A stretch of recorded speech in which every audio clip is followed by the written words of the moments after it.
Yeah. What's going on, everybody? It's your boys Mike and Wayne, the No Harm, No Foul show is back, baby. Oh, he can do the sound. Oh, I'm liking this. I'm liking this dual joint, man. Wayne, this is dope. I like this, man. How you doing over there, man? Look at you. You told everybody, hey, man, Mike's gonna have a guest on. I got somebody filling in for me. And here you all slim and in black over there, man. What's going on with you? Yeah, man, I was like, you know what, yo, they could wait on me. Know what I mean? So I was Mm. like, I'll get there when I get there. I feel like I'm on my big boy, paid in full type thing. On some ball stuff over there, right? yeah. You know how Let's we do. go, man. Let's go.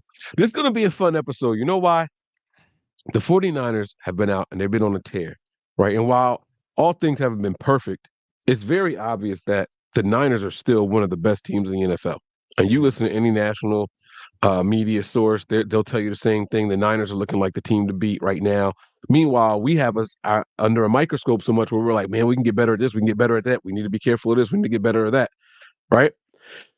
But with all that being said, we're off to a 3-0 start for the first time since the 2019 season. And there are some unsung heroes, right? We just saw Christian McCaffrey be named NFC Offensive Player of the Month, right? How did that happen, by the way, with only 3 weeks in? Can you explain that to me? I mean, for each game that he played, this would be the fourth game, but it just happens to be on October 1st. You know what I'm saying? So it was for the month of October. It's for I the mean, month for of the month of September. September. Yeah. Okay. Okay. All right. I guess it's acceptable. See, you smart. You think on your toes. So that means that for the month of October, it's going to be 5 Sundays, 5 weeks worth of stuff. Exactly. You're gonna get the So it extra could get Sunday. skewed a little bit. It could be skewed, but I mean, if Christian McCaffrey, which I expect him to start off on a good foot, again, listen, he's been doing his thing, and there might be some unsung heroes to the reason why he's been able to do his thing. But Christian McCaffrey came into the season with a vengeance, and you can tell he didn't like the way last season ended when he came in here for a half a season, and he took offense to everything that happened. He went in the off Mm. season. You saw him doing his work. We saw his workouts. We put his workouts out there, and he came. And they said that Christian McCaffrey was going full speed at OTAs, and they had to kind of tune him down. But Yeah. there's a reason why, like, and that's that mentality, bro. And so when you have that type of mentality, and you have the ability to perform week in and week out from the running back position, you know. And week one was crazy, like an anomaly. Week two, it kind of teetered off a little bit, but he still rushed for over 100 yards. Week three, under 100 yards, but total all-purpose yards over 100. Still was an effective piece. He deserved that mess. He deserved that honor. You know what Christian McCaffrey looks like? He looks like he came from a team where he was the guy on offense, Mhm. and now he's on an offense where he's a guy but wants to be the guy. Okay. That's what he reminds me of somebody that's really really hungry. Like, hey, no, I'm still him. I'm But still him but in his head, I think he's still the guy. in his head. Yes. Yeah. Which is why he balls, which is why he's on 100 every single week. Hmm. Yeah. He's It's hard to challenging. be. Go ahead. I was gonna say it's hard to be the guy when you got a George Kittle or Debo Samuel on the Yeah, same side of the ball y- as you. that is correct. But in his head, if he like Brandon Ayuk goes out there and he feels he's the guy. Debo Samuel goes out there and feels like he's the guy. But they're still all what's the word? Selfless. You know what I'm saying? They're still selfless when it comes to among the team, but when they get the ball in their hand, their mentality is they're the guy. And that's a Hmm. crazy mentality to have. Now you got never mind having one player on the team thinking like that. You got several players feeling Yes. that type of way. And you can say that as well on the defense. Yeah. Yeah. And I think that's where some of these unsung heroes kind of make their bread and butter, right? It's like while y'all are singing their praises, just keep just notice me every once in a while. Just Mhm. notice me. And that's what this episode is about. We want to highlight some of the guys that are out there making this win streak possible, this consistent streak of 30 points put up by the offense. By the way, like real 30 points. I can't emphasize this enough. The teams that are beating us in scoring on the season, have had defensive and special teams points added to their total. We are a legit 30-point offense a week. Mhm. I just thought I would mention that. Like it's we are for real with it. That's So what that's true. It's a fact. And you said something earlier at the beginning of the show. You said that, you know, we're still getting it together. So imagine when the right side of the offensive line is finally gelling. Imagine when the mm, whole offensive line has the continuity.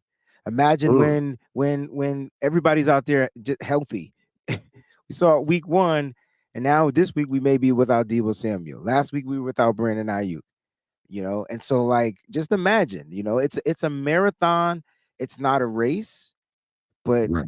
Kyle Shanahan and his comrades are figuring it out week in and week out. Yep. Now I want to highlight some people. You want to start on the offensive side of the ball? Do you want to ping pong? How do you want to shake this thing out, man? Because there's a lot of guys that we can really give props to, and hopefully we get to mention all of them. Yeah, let's go with the ping pong way, the way you have it in your head. Let's do it that way. All right, I want to start on the offensive side of the ball, and I'm going to start in the trenches, man. My guy, Aaron Banks. I think Aaron Banks has been a guy who I don't see the PFF ratings. I know Wayne. I think you have access to that kind of stuff and all that, right? I don't pull those numbers. But I see Aaron Banks out there week in and week out holding his own next to big Trent Williams. And not only that, he's usually the first lineman down there after a big play to celebrate with his guys or to help his guy off the ground. I see those little things in him that makes me think he is a player. He is a guy for keeps. This team needs to keep around. Have you noticed any of the same things with Aaron Banks? Yeah, I mean, he's probably been the best offensive lineman for the San Francisco 49ers in 2023. And I know that's Trent Williams is there, but Aaron Banks is definitely, I would say he's had his time to benefit from the seniority of a Trent Williams and learn from how to be prepared on the left side, and keep your quarterback safe. And you look at Aaron Banks, I mean, he's only given up, I believe, 2 pressures this year. It was none. But then he got kind of like bullied a little bit in the last game. But he's still playing phenomenal football. Right now, he's playing on that Pro Bowl level. If the team continues to just be successful and find ways to win, you're absolutely right. And I'm just hoping that the left side shifts the balance and it boosts up that right side. And I just think it just needs a little bit more time. But again, Mike, you said we were winning and we're not all together yet. So that's what I mean. Like this, Aaron Banks is a core piece of the offensive line moving forward. And then soon he'll be the vet helping out the next left tackle that comes in here that has to play left tackle or whatever. So kudos to Aaron Banks. I actually like your selection as an unsung hero. All right. You give us one now. Yeah, like on the defensive side, I'm gonna go with the old man vet. I feel like his name doesn't get enough praise unless he's speaking like at a presser or things like that. But the little intangible things that he does, he's been consistent with it. I know we had that one year we had the double digit sacks and the anomaly year for Eric Armstead. But at the end of the day, Eric Armstead will always be an unsung hero because he's just not that. He doesn't have that brand that's gonna, make him the best defensive tackle in the game because he does more than just a regular defensive tackle. And his numbers don't put up the same numbers as an Aaron Donald or those type of guys that are in that tier. But Eric Armstead fits well for the 49ers. He has a total of 9 pressures on this season. He's almost in the double digits, and he's really good at stopping the run. But I don't think he gets enough praise because he's out there doing his job, and he's doing it well. But I love Eric Armstead, and I'm glad he's still a part, and I'm hoping he'll retire a 49er. He's getting up there, and the contract is getting up there as well. So we'll see how the business side works out, but he's playing really well this year. Yeah, they keep kicking that can down the road. Normally, when we hear about contract extensions and reworkings, his is one of the first ones that they touch, and that bodes well. That means that the Niners really like him. You're not going to keep restructuring this guy over and over and over, unless you plan on him being here for a while. I mean, I guess The one anomaly outside that was D Ford, right? They restructured that deal a couple times, but that was with them hoping that, all right, maybe this surgery is it, maybe this surgery is it. But we don't have that issue with Eric Armstead. I think the team really, really likes him, and he's one of my favorite players on defense. I don't have a lot of current player jerseys. I think I might have three, but Eric Armstead is definitely one of them. I might have more than three. I might have more than three. Do you have any current player jerseys? I do. Debo, Trent, um, Kittle, uh, Mike, and Bosa. So I have and Fred Warner. So I have about five. Oh, and Hufunga and Christian McCaffrey. Oh, I got a Look at bunch of this. jerseys. It's But hell yeah. I'm gonna stop buying jerseys, man, because I don't know. I don't necessarily always wear them, but I wear my Fred. I love my Fred Warner jersey. That's my favorite player, Fred Warner. Fred Warner's your favorite. Yeah, I like that. I like that. But back to it. I'm going to go somewhere else in that secondary. I actually have two guys in the secondary. I thought you were going to go there. Actually, when you started saying how this veteran is here and his presence doesn't always get the recognition it deserves and all that, I really thought you were going to say it, and you didn't. And it was Tyshawn Gibson. I thought, the Niners brought him in recently, last season, and he came in here, he did his thing, and he's been steady Eddie for the team. I wasn't quite sure what to think of him. I remembered him, like you heard his name throughout the years, but it was like, what's left in the tank? What's hmm left in the tank? And he is out there, and he is Mr. Communication for that secondary. I like seeing him out there. I like seeing them work. Um, and he is someone that I think deserves a ton of credit for how some of these younger safeties are coming along in their growth. I think it's a great thing to have Talanoa Hufanga go from the tutelage of Jimmy Ward right to another savvy vet and Tyshawn Gibson. I think that they have two kind of different brands of football where Jimmy Ward is a little bit more cocky and arrogant and all that, right? Like, and maybe rightfully so. There's not a knock on him. I think Gip is a little bit more humble. And I think that vibes a little bit more with a guy like Hufanga. I think Hufanga is a little bit more laid back in demeanor and a mellow. little bit more Yeah, humble and mellow. Yeah, you know what I'm yeah. saying? So I think that works out well for him. And like I said, he's keeping that secondary in line and in touch, in tune. So big Gip for me. That's a rap reference, right? Big Gip. Anyway, all right. I got Well, you. your thoughts on Gip, man? No, I like it. I like it a lot. If you got a chance to listen to his interview or his presser with the beat writers, he had me rolling. He put a smile on my face several times during his interview. One time they asked him about Dre Greenlaw, and they asked him about Dre Greenlaw and his stature, and they were like, "Yo, he's like you're the same size," and he's like, "Yeah, well, he's not as ripped as me." Like, you know what I'm saying? And I just thought that junk was funny, right? Well, he was dead ass serious. Like you could tell, like he was serious, but he was being funny at the same time. And then when they asked him about the Cardinals in their run game, he asked him about the Cardinals in the run. I swear to goodness, Mike, this had to be the coldest take I ever heard in my life. I never heard him. I swear this was a breezy take. He bigged them up. He was like, yeah, yeah, it's like, yeah, yeah, yeah. They could run. They run well. James Conner is real good. Blah blah blah blah blah. He's like, but they ain't ran on this defense yet. Like cold, bro, cold. Like, and then tried to like shift the conversation a different way, but didn't. Like he was waiting for them to just stop asking questions. Yeah, That was yeah. cold. That was cold. That was ice I like cold. it. Yeah. So Gip is a I like guy, man. I'm so glad. Oh, and then he spoke, man. You gotta love this guy. He spoke about his tenure here being a 49er, and that put a smile on my face because he was like, yo, the reason why I like it here is because they don't hold no punches. They tell it like it is. They was like, yo, we got Jimmy Ward, he's going down, man. We'll bring you in for a workout, man. And the best thing you could do is keep putting in them days so you can stay on this team because Ward will be back. That's what they told him. But I like Big Gip as well. On the defensive side, I stick to the defensive side. You said you had another DB, so I'm curious to know which other DB you're talking about. But I'm gonna go with Oren Burks as a linebacker, it. and I didn't think Ooh. Oren Burks would be able to fill in the role of Aziz Al Shire. I just thought he was a special teams guy, and he reminded me why he's a linebacker and why he was drafted by the Green Bay Packers.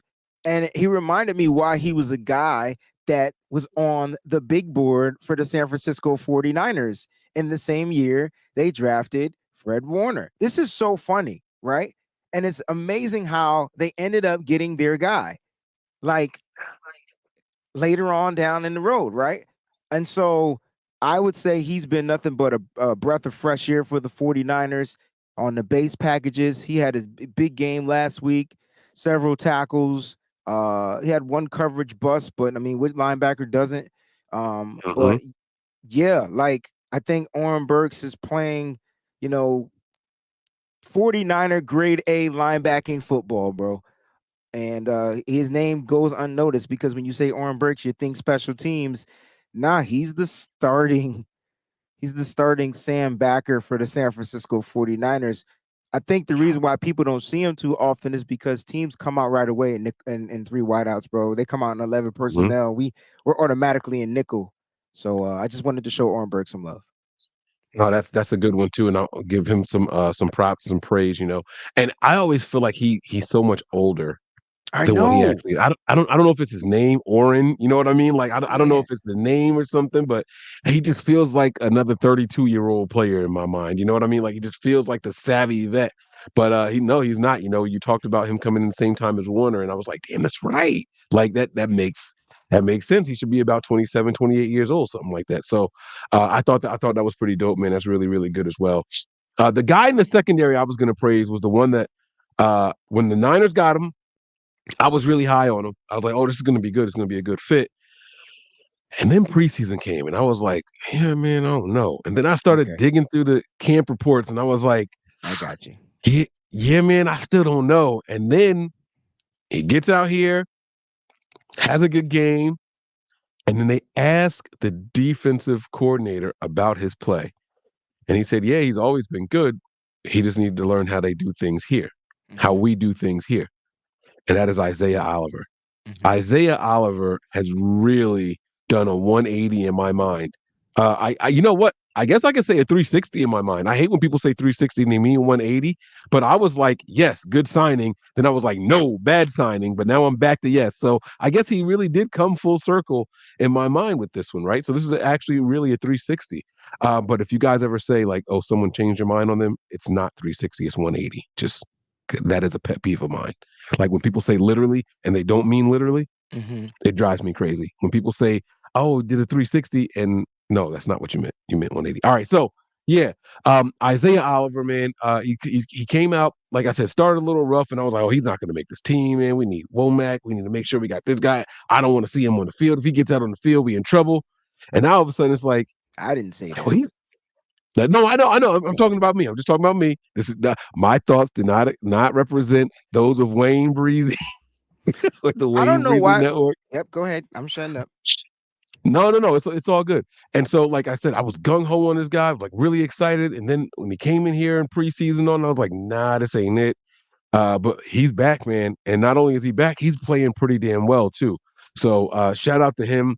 I think I saw a list that came out recently saying that when targeted, he's like got the sixth or seventh lowest quarterback rating against him or something like that in the entire league for all DBs. So Yeah. that just shows that the coverage is good as well. So shout out to Isaiah Oliver, man. Yeah, Isaiah Oliver, he's definitely transitioned into what they were asking him to do.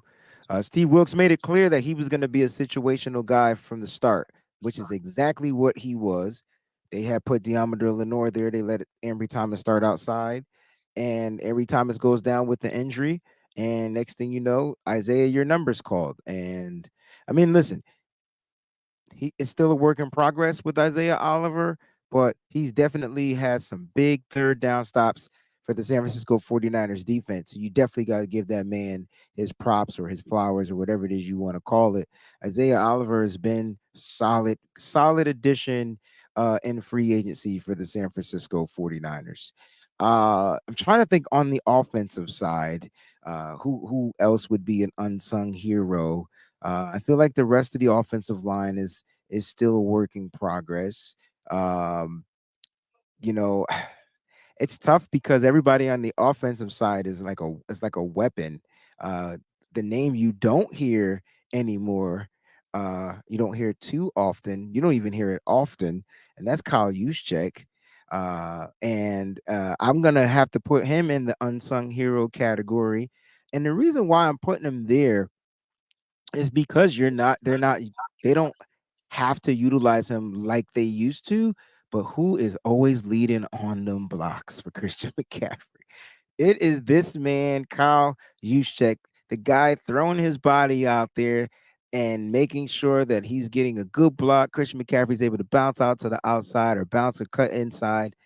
Kyle Juszczyk, and I know people are like, "Nah, Breezy, he's not a captain. He is a Pro Bowler, but at the end of the day, he's no longer a factor until he is. I think that's the key. Hmm. So Kyle Juszczyk for me. I really like that. I'm glad you said it because I was going to mention him as well. It feels like there's like a bit of a smear campaign going on against him right now that's trying to get Hmm. started amongst 49ers content creators. And I'm not for it. I go back and I put the tape on, I look at the film. He's lining up at fullback, he's leading the blocks, he's lining up at tight end as well. You know, we keep saying, why don't the Niners go out and get some more tight ends? They clearly need some help.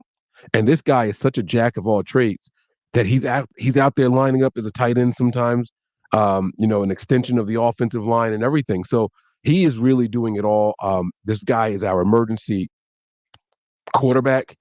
I believe he's our emergency kicker. He's our emergency punt returner. Like Uh-huh. this guy does it all, and he keeps the Niners grounded. You know, he's well spoken, well thought out. He's got good hands and as a pass catcher. You know, so I mean, we got to stop the hate for this guy, man. He is quite literally. No, I'm not going to say literally. He's quite essentially a Swiss Army knife for this 49ers team, not just the offense, even special teams. So shout out to Kyle Juszczyk. One more on the offensive line that I want to give a little bit of praise to. A little bit. This guy's slowly growing on me. Slowly growing on me. It's Colton McKivitz. I I, know this is going to sound crazy. no, it doesn't. I know this is going to sound crazy. I haven't been impressed with him, but last game, I think I saw a switch. I think I saw a little bit of a tick, right? They were throwing the kitchen sink at this 49ers offensive line last game, and I don't think I saw him get flustered. I don't think I saw him get upset or, throwing his arms around and looking like, hey, what are you guys doing? None of that. None of that. We've seen guys, start walking to the line and the huddle with their heads down and things like that. He's not doing that. He's adjusting his pads and he's ready for the next play. And he's ready to take on two or three more people. But my man is out there. I think, I'm going to be paying close attention this week in particular. I think we may have turned a corner with Colton McKivitz this week, guys. I really do. Go ahead, Again, Anthony. I mean, Wayne, what do you think? I knew you knew why I had put the smirk on, and I knew you was going to do that. But no, seriously though, I a guy that was going to take some time, was going to take some time. His first game, he goes up against the Oh, TJ Watt. Like I'm gonna TJ. call, yeah, TJ, the dog. the dog, like whatever you want to call him, like Old Yeller, right? He goes up against TJ Watt. And I mean, at first it was fine until TJ Watt just flipped the button, and then it was 3 sacks, right? Next game, Mhm. no sacks. And a game after that, I don't think he gave up a sack. I have to look. But he's still gonna take time. It's the first year he's starting. Um, and the Niners believe in him. And I think we just gotta give him time. I feel like if I had to pick the worst offensive lineman out of the bunch, it's gotta be Spencer Burford. But then I'm wondering if it's because he no longer has that veteranship next to him. He has a new guy next to him now. And as much as I didn't like Mike McGlinchey, maybe his veteranship was the reason why Spencer Burford was able to look good. Plus the rotation in and out with Daniel Brunskill, right? So now nobody's rotating in and out with Spencer Burford. He's the guy. And so I do like what we're seeing from Colton McKivitz, and I think it only gets better. Usually linemen get better Yes. over the time. Yes. Like they build those calluses, they figure it Mhm. out, they're able to communicate without talking, all that good stuff. Like so they usually get better. My last offensive piece, who's seen a significant, I would say, I don't know if it's a decline in the usage of him, but I don't care what people say about Juwan Jennings. You can always count on that young man, yo. Like Third and Juwan. We saw it, it last week. it's third in Juwan, it's second in Juwan now. It's just get the ball to Juwan Jennings. And I'm hoping his usage will get boosted up a little bit more as the season progresses and he gets different matchups. And if I'm Kyle Shanahan, yo, I'm putting him in the slot, dog. I don't think there's a slot nickelback that can cover this man. You could throw the ball high, you could throw the ball outside, put him in the slot. And let's talk about the upgrade of his route running. Let's talk about that. Let's talk about him running routes. Let's talk about him beating a safety and a cornerback on that overthrow by Brock Purdy. Let's just talk about how he's just progressing, and he only make like $900,000. And we own his rights next year, which Hey, means he'll look, be back. man, I can't argue against it at all, man. You know, I think Juwan Jennings is hearing some of this whole. And he don't have any drops yet. No wide receiver on the Niners has any drops yet. How about that? Huh? How about Not that? Even Debo. Not even team leading Debo. Not even team leading Debo. Whoa. I think Brandon Ayuk led the team in drops last year. No, don't say that. Don't put Debo. Don't put my boy Debo down like that. You know. I can't. I'm about to Google that. You lucky we running out of time. I'm about to have to Google that. Somebody put it in there while we running out of time, yo. The link to the RSVP for the music video if you're gonna be out there in California next week is Wayne www.twben.com/RSVP. Well, I need the RSVP or can I just show up? Me and my daughter are gonna be out there next weekend. I mean, you could just show up, but if you want the free rally towel, y'all got to RSVP. That's the rules. I don't know what time our plane is gonna land, so that's why. What time you getting in on Saturday or Friday? We're gonna come on Saturday. I don't know what time. Oh yeah, you're gonna miss it. It's early in the morning, but I'll make sure I save too. I saw it. I saw it from like 9 to 12 or something like that, right? Yeah. Yeah, I saw it. I was all over my socials, man. I was on my socials. But yeah, make sure you guys get there. RSVP. The link is right there. Thank you, Peachy, for putting that in the chat for us. Make sure you guys get there. Look at my man Wayne shooting the music videos and stuff again, man. Once you got it, man. Huh? Let's go. I'm so glad I didn't let music go, yo. I love music. I know. I could tell, man. But no, I think Juwan Jennings has heard some of the whispers about that Ronnie Bell character. You think that's what it is? Listen, 7th round pick to 7th round pick. Is that what we're doing? Saying, like, y'all think y'all gonna just bring him in here and he's gonna take Mike. We gotta have to see you.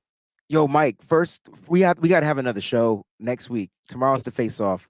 When we do this next week, Mike, I want to talk about. Do you think that the Niners are gonna try to do? Oh, don't do this.